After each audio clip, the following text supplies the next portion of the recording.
कुछ देर की चीख पुकार और फिर फैल गया सन्नाटा। नमस्कार दर्शकों, एक बार फिर से आपका स्वागत है हमारे चैनल पे। नेपाल के जाजरकोट और रुकुम पश्चिम जिले में आए भूकंप में मरने वालों का आंकड़ा 157 तक पहुंच गया है। करीब 8000 घर तबाह हो गए हैं और लोग ठंड में सड़कों पर भटकने को मजबूर हैं। 3 नवंबर को रात 11:47 पर जब नेपाल की धरती भूकंप के झटकों से दहली, तब लोग अपने घरों में सो रहे थे। अचानक धरती हिली और कुछ ही मिनटों में पूरे के पूरे परिवार खत्म हो गए। जो बच गए वो इतनी बुरी हालत में थे कि उन्हें कोई होश ही नहीं था।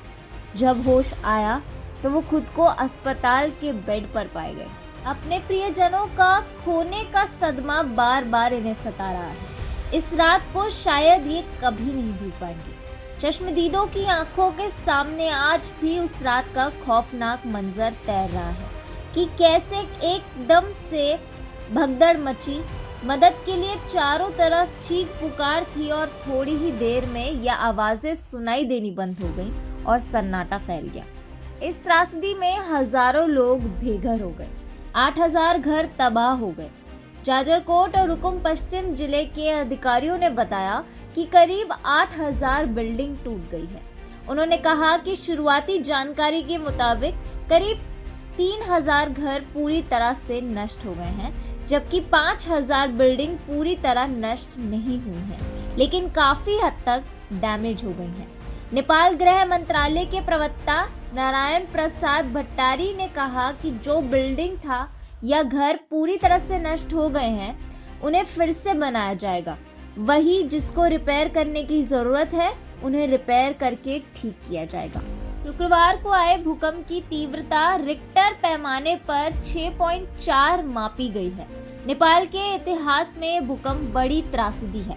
इससे पहले साल 2015 में 7.8 तीव्रता के भूकंप ने इसी तरह से तबाही मचाई थी, जिसमें करीब 9000 लोगों की मौत हो गई थी, जबकि 8 लाख के आसपास घर नष्ट हो गए थे।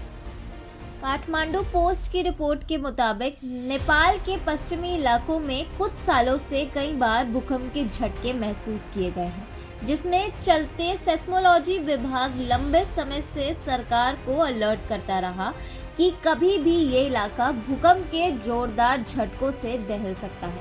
काफी समय से भूकंप के थोड़े बहुत झटके महसूस किए जा रहे थे। पिछले महीने ही इस इलाके में बाजुरा जिले में 4 अक्टूबर को 6.4 तीव्रता के भूकंप में दर्जनों लोग घायल हो गए थे, जबकि कई घर नष्ट हो गए थे। इससे पहले जनवरी में भी इसी जिले में भूकंप आया था, जिसमें एक महिला की मौत हो गई थी और 25 से ज्यादा लोग घायल हो गए थे। आज के लिए इतना ही दोस्तों। ऐसी और वीडियोस के साथ आपको दोबारा मिलेंगे। जाने से पहले चैनल को लाइक, सब्सक्राइब और बेल आइकन को दबाना मत भूलना।